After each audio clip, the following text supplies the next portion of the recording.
নমস্কার, আমি বর্ষা সিং TNI 24 আপনাকে স্বাগত জানাই। আসুন আজকে এক নজর দেখে নিই আজকে মুখ্য সমাচার। ভর দুপুরে বিস্ফোরণের শব্দে কেঁপে উঠল গোটা এলাকা। ঘটনায় তীব্র চাঞ্চল্য ছড়িয়েছে এলাকায়। বিদ্যালয় চলাকালীন দোতলার অংশে বোমা বিস্ফোরণের ঘটনায় আতঙ্ক ছড়িয়ে পড়ে নদিয়ার কল্যাণী বিধানসভার অন্তর্গত সগুনা গ্রাম পঞ্চায়েতের অধীনস্থ গোড়াগাছা প্রাথমিক শিক্ষা কেন্দ্রে। সূত্রের খবর, শনিবার দুপুরে হঠাৎই ওই বিদ্যালয়ে বোম বিস্ফোরণের বিকট শব্দ হয়। বিস্ফোরণের শব্দে কেঁপে ওঠে গোটা এলাকা। খবর পেয়ে ঘটনাস্থলে যায় কল্যাণী থানার বিশাল পুলিশ বাহিনী।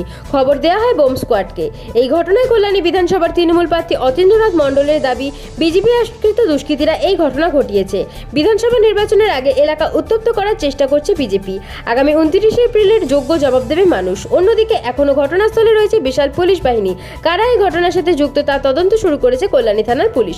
Bureau report TNI 24। নমস্কার, আমি ডক্টর অতীন্দ্রনাথ মণ্ডল, 92 কল্যাণী বিধানসভার সর্বভারতীয় তৃণমূল কংগ্রেসের মনোনীত প্রার্থী। আপনারা জানেন যে আজকে আমি সগুনায় ভোট প্রচারে বেরিয়েছিলাম এবং সগুনাতে আমি কাজ করছি। সকাল থেকে সগুনাতে রয়েছি, সাধারণ মানুষের সঙ্গে জনসংযোগ করছি এবং এখনও চলছে আমার জনসংযোগ। কিন্তু অতি দুঃখের সহিত জানাতে বাধ্য হচ্ছি যে আমার বিকেলবেলায় 4টের সময় গোড়াগাছা প্রাইমারি স্কুলের পেছনে সেখানে আমার যাবার কথা রয়েছে, কিন্তু সেখানে দুপুর 1টা নাগাদ আজ সেখানে বোম ব্লাস্টিং করা হয় এবং বিজেপি পক্ষ থেকে তারা ভয় পেয়েছে।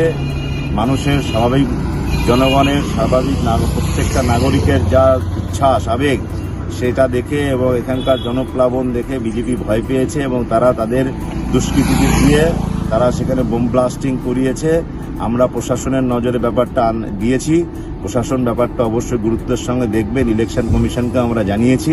তার সঙ্গে আমি সমস্ত সহ নাগরিকবৃন্দের কাছে আমার বিশেষ আবেদন, সগুনার সমস্ত সহ নাগরিকবৃন্দের কাছে আমার আবেদন, এদের এই সমস্ত চক্রান্তে একদম ভয় পাবেন না। সাধারণ মানুষ ইতিমধ্যে রুখে দাঁড়িয়েছে, সাধারণ মানুষ ঐক্যবদ্ধ হয়েছে। বিজেপি এবং বরাবরই বিভিন্ন জায়গায় এটা করার চেষ্টা করে, কিন্তু আমরা যারা সর্বভারতীয় তৃণমূল কংগ্রেসের কর্মী সমর্থক সকলে একজোট হয়েছে। আমরা সকলে গণতান্ত্রিক উপায়ে আগামী 29 তারিখে এর যোগ্য জবাব আমরা গণতান্ত্রিক উপায়ে অবশ্যই দেব।